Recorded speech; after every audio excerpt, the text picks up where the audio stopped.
धन्यवाद धन्यवाद। ला एक आसन बिछाओ, बैठा हो, आओ बच्चा बैठो, आओ कैसे हो आप? कृपा है आपकी। बैठ जाओ, आसन में बैठ जाओ। इनको चुनरी पहनाओ, इनको दुपट्टा लाओ, इनको भी दुपट्टा लाओ।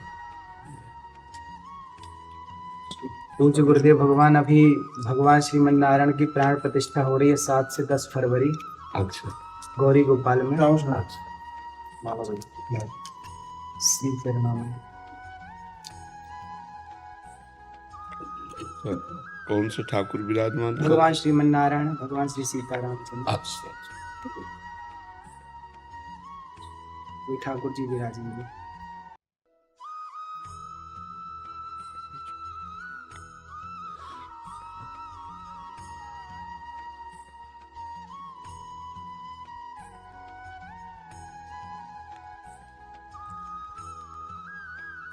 ये हमारे लिए लाया? जी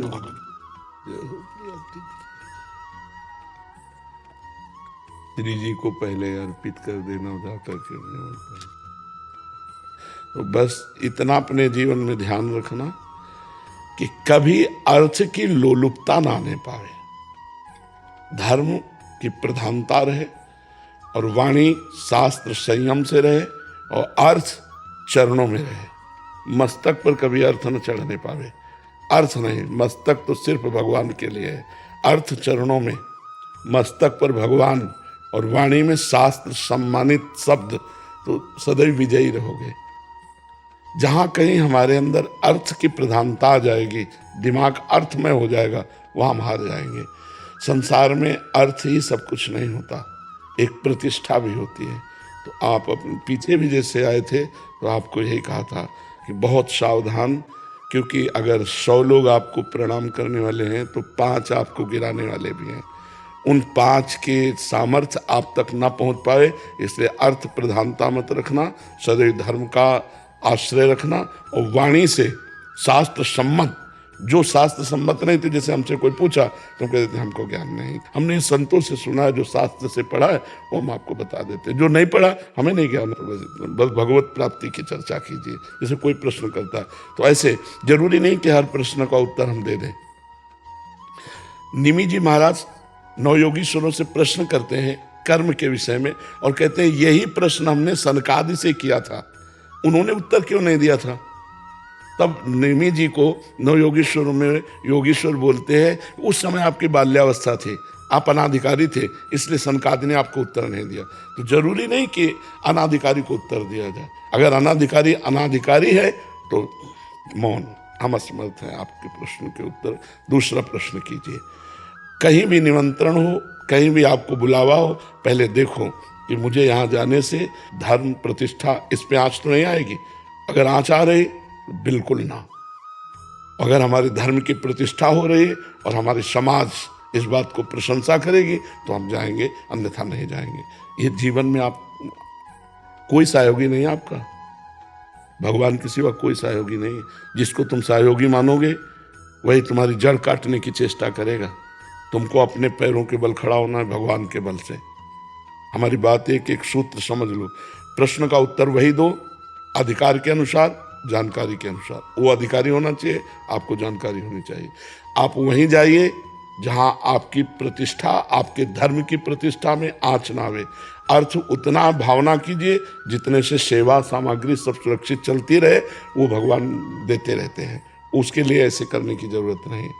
अगर हमारी सात्विक प्रवृत्ति से यश प्रवृत्ति बढ़ रही तो कोई हानि की बात नहीं, लेकिन यदि वो थोड़ा भी गिर करके बढ़ रहा है यश, तो वो यश सम्माननीय नहीं होता। साधु सभा में यश वही सम्माननीय होता है जो धर्म के अनुसार और गौरव के अनुसार बढ़ता है।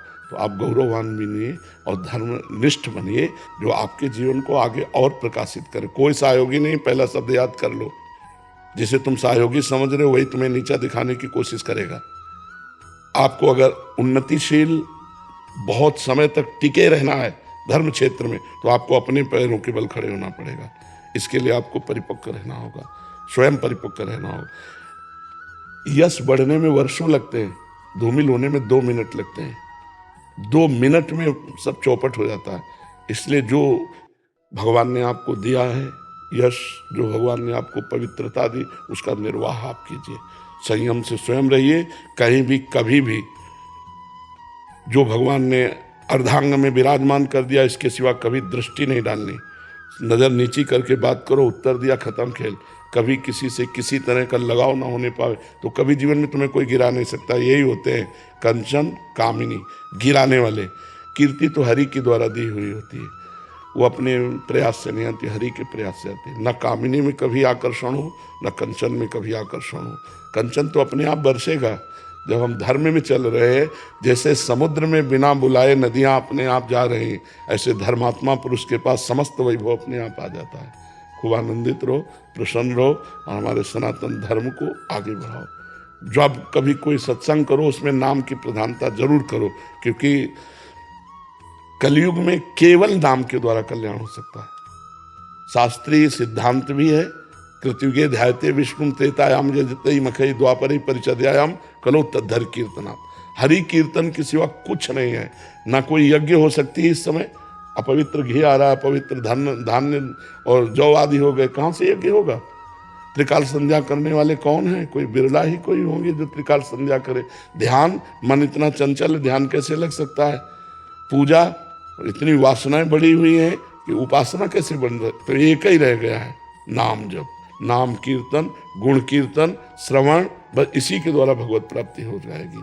खूब भागवत कथा सुनाओ, खूब भगवान नाम का प्रचार करो, स्वयं नाम जप करो, धर्म से रहो, यही हमारी प्रार्थना। पर जी ऐसे स्थानों में भी जाना पड़ता है जहाँ एकदम विमुख हैं, जो जैसे हाँ, कोई गाँव जब हम कथा के लिए जा रहे हैं तो हम भगवान को श्रोता बना करके बोल रहे हैं, लेकिन हम अर्थ की किसी प्रधान स्थिति पे ऐसे लोगों के पास नहीं जाते जहां से उपहास हो, बिल्कुल नहीं। बहुत अपने को संभालिए, इससे जो है ना तुम्हारी मर्यादा बढ़ती चली जाएगी और तुम आगे उठते चले जाओ। तुमसे कोई बात पूछे आके उत्तर दे दो, तुमको कहीं जाने की जरूरत नहीं है। उसे अर्थ की व्यवस्था की मत सोचो कि इतनी माताएं, इनकी व्यवस्था भगवान देने वाला है, वो घर बैठे सबका पोषण करता है, सबका पोषण हो रहा है। कभी किसी से ऐसे नहीं, देनहार कोई और है, देत रहे दिन रात। बिल्कुल ये थोड़ा सा सुधारो। हम अपने घर की बात कर रहे हैं, ये लोग पवित्र यश कीर्ति में धूल फेंकने वाले लोग हैं, अर्थ को ठोकर मारो। तभी का अर्थ को रखो चरणों में और भगवान को रखो दिमाग में। निर्वैर हमारा जीवन होना चाहिए। तो ये बहुत बड़ी क्षमता है और बहुत बड़ा यश है, दोनों को संभाल लो। अब ऐसी जगह मत जाना जहाँ जाने से थोड़ा भी कोई विक्षेप करे, थोड़ा भी कोई तुम्हारे ऊपर अंगुली उठावे। घर बैठे सब होगा, हमारी बात मान ले, घर बैठे सब होगा, अपने आप सब आएगा, तू चिंता मत कर, तू आगे बढ़ और भगवान सहयोगी है। और हमें ये बहुत अच्छा लगा कि जैसे सैकड़ों माताएं हैं ना, बहुत उत्तम बात है बच्चा। बूढ़े बाढ़े इनकी कोई सेवा नहीं कर रहा, जैसे सेवा करना बहुत बड़ी बात है बच्चा। इससे भगवान बहुत जल्दी प्रसन्न होते हैं। एक तो वयोवृद्ध और एक जिनकी कोई सेवा नहीं कर रहा, उनकी सेवा जो करने का तुम्हें सौभाग्य मिला, बहुत बात है। और भगवान ऐसी जगह अर्थ अपने आप भेजते हैं। तुम चिंता मत करना कि सैकड़ों माताएं, इनका भरण पोषण के लिए हम कहीं जान, ज़्यादा परेशान मत हो, अपने आप सारी व्यवस्था होती है। जो धर्म से चलता है, परोपकार करता है, जो भगवान का यश गाता है, अपने आप व्यवस्था होती है। तुम उसकी चिंता मत करना, तुम अपनी निष्ठा पे रहो। और स्वयं संध्या करते हो, गायत्री जप करते हो? हाँ, स्वयं करना, कम से कम 2 बार की संध्या तो करना ही।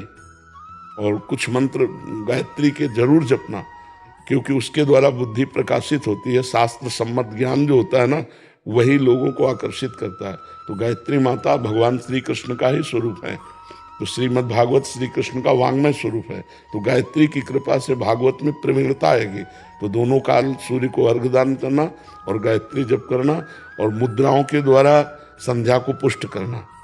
सुमुखम संपुटम च विततम विस्ततम आता है, सुमुखम संपुटम च विततम, ये तो प्रारंभ में सिखाया जाता है।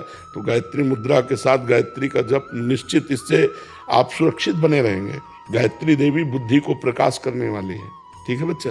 कल रात्रि को गुरु जी सुबह स्वप्न में भगवान श्रीमन नारायण का ठाकुर जी विराजे थे मंदिर में, और स्वप्न में भगवान जी के पास जाना हुआ। भगवान जी मंदिर से बाहर आए और गोद में आकर के बैठ गए। ये स्वप्न जब से मैंने देखा तो बस दिन रात वही चलता। हाँ, बहुत कृपा है। ऐसा लगता भगवान जी ने कहा कि हमें खीर और कढ़ी खिलाओ। जी। तो ठाकुर जी अभी भगवान जी विराजेंगे ना, जी। तो मैंने बोला कि सबसे पहले ठाकुर जी को वही भोग लगाएंगे। नहीं, पवित्र हृदय में भगवान का प्रकाश होता रहता है। आप बहुत पवित्र हृदय वाले हो, बहुत सावधानी से बस चलते रहो, क्योंकि ये बात हमारी पकड़ लेना, कोई तुम्हारा साथी नहीं है, भगवान के सिवा कोई साथी नहीं है। अपने आप को सुरक्षित रखने के लिए बस सावधानी रखो, निष्कलंक जीवन व्यतीत होना चाहिए। ठीक है, धन्यवाद।